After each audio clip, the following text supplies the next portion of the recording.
Welcome to the 2021 Childhood Summit. I can't believe we've got hundreds of people come here from the community to gather and stop and pause and ask that really important question: how are the children doing? For me, the really exciting part of this conversation is the fact that play is at the centre as well as the child, because for children there is nothing more important than the opportunity for play, and there's no bigger gift to childhood than play. There's a basic and simple question parents always ask: do kids really need play? Well, play is not only easy, accessible, and an affordable way to get children physically active, but it also has a potential to improve a child's physical, emotional, social, and cognitive well-being. It's not a thrill or a waste of time. So, yes, kids really need play. As we play together, we learn about each other and learn to accept people have different abilities. I think one of the biggest takeaways for me was hearing the children's voices and just taking the time to really listen to what they want in their communities, what they want in their neighbourhoods, what they want in terms of play, in terms of parenting. So what is helicopter parenting? An example of helicopter parenting is when a parent won't allow their child to ride their bike without the latest helmet, knee pads, elbow pads, mouth guard, neck protector, ankle protector, stay within sight, stay on the grass. You get the picture. How conscious they are of the things we put in place for safety. You don't expect the children to notice the CCTV or the fencing around a playground, but they take all these things in. So they're really important insights for us in developing new communities. When we go to playgrounds, especially as we get older, we want to be away from our parents to play and have the sense of independence. We can't always be near our parents, but we still want to feel safe. I think cameras at parks would make me feel safe and help if something did happen, as it's often your word against theirs. And we all know children are playing outdoors less. So they're having less physical activity, less freedom, and becoming more unwell, with the World Health Organization declaring an emergency on the state of children's physical activity. So they need it, and they need lots of it, and they need it every day. And they need, and this is really important, they need multiple channels for it. So they're at school, kids go to school and they play with their friends. That's great. But if that's the only play channel they've got, it's not enough, because sometimes school's not such a good day for kids. And they'll bring that home with them. And kids, play is the work of childhood, and they will use that play, if they have opportunities to play with other children, to decompress, de-stress, and play out whatever's meaningful to them, and get some positive feedback from other friends about who they are. So the neighbourhood and those other places, these places, they are play sanctuaries for children.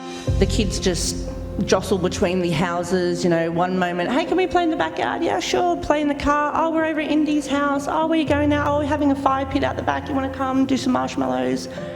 I think being part of the Neighbourhood Play Network has really shone a spotlight on the importance of play in our neighbourhoods, which is where our kids spend the majority of their time anyway.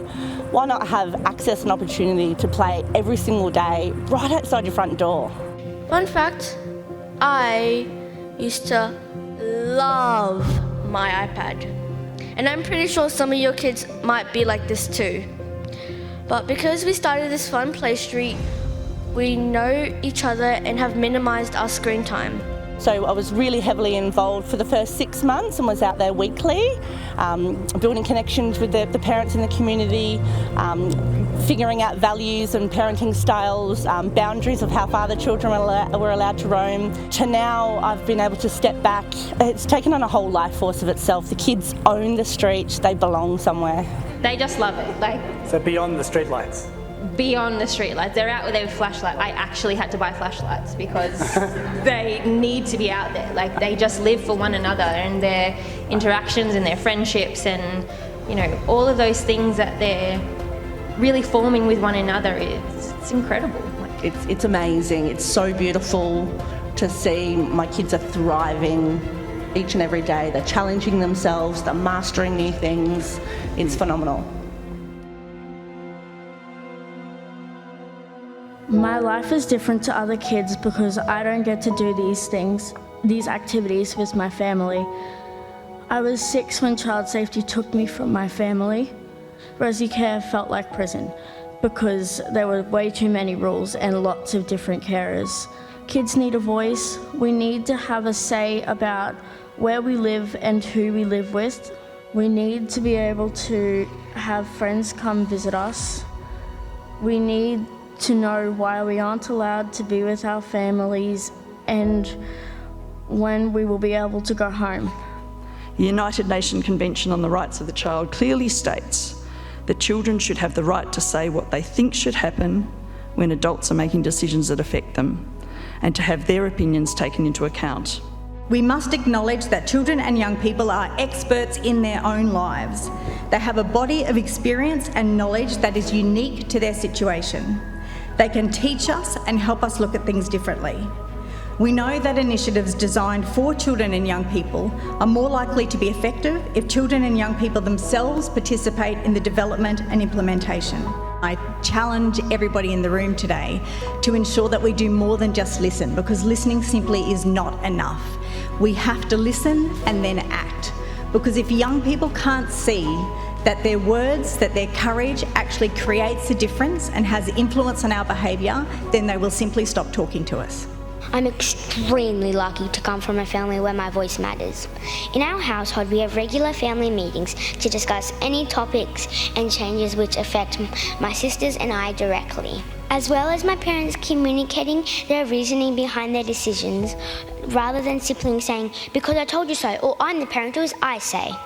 This has created a very open level of communication between my parents and I feel safe, secure and supported in my household to share anything with my parents. I don't think there would be a single adult in this room who would say that they don't want to help and encourage children. If there is, could you please stand up now? It's awesome to be in a room with a bunch of people that have, the same agenda.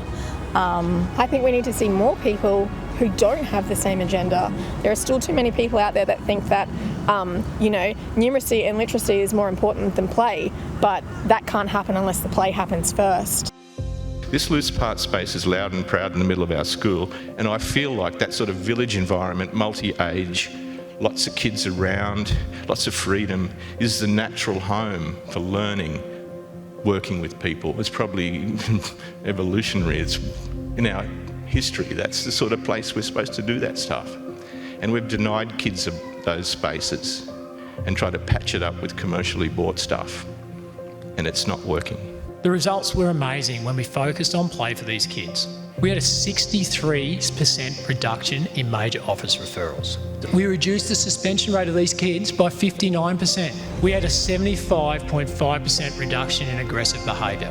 And what it is my belief, and my very strong belief, and I reckon I've got some evidence sitting here, is that play improves language. And what that means then is that language enables these young people to be able to express their own needs. The language enables these young people to be able to form partnerships or friendships with other people. If we have this vehicle that improves language so much and has this level of impact, why aren't we using it to teach our kids the Australian curriculum? A kid comes and says, I've smashed my finger with a hammer. And I go, yeah, do you want to go and get the placebo ice?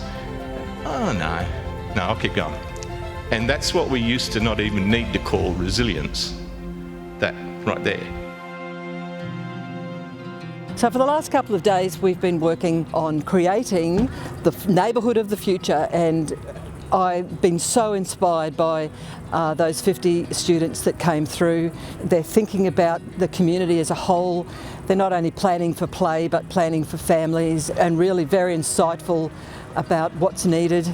And it was just such a joy to do that with those students. Yeah, so we did a lot of crazy stuff, but like to us, it was just play. Like we didn't see no danger in it. The way that our families live today is they're very sheltered. They're scared for their children, and we're trying to break those barriers down and saying it's okay. But like here today, listening to all the stories and everything, I'm hoping that we can get there. I'm hoping that all the people that are here will support any of our Indigenous clients that go in through your doors or whatever, that you make them feel safe, that it's okay, you know, and it's not just about play, it's just about being safe. Kids might need to hurt themselves just a little bit to help them understand the concept of danger. Graze a knee, get a bruise, get dumped in the ocean. This helps us learn a lesson which we possibly will need later in life. Remove some of the bubble wrap so we can learn these lessons. We all know that it's the victories that we have in life during the most challenging of times that are the most rewarding and the most memorable. And every time we're overprotecting our children, we're stripping away that reward. And we're stealing their joy of self-fulfillment.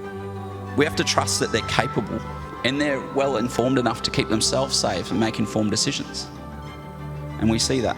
It's all about us looking through our child eyes and seeing what the world looks like and remembering what it was like when we were young, and maybe, you know, asking why not a little bit more. You know, why can't we do that? Well, why not? Why don't we do that? I think if we could all have a go at doing that, then perhaps that might help us a little bit more to step over some of the big hurdles that may not be as big as we really think they are.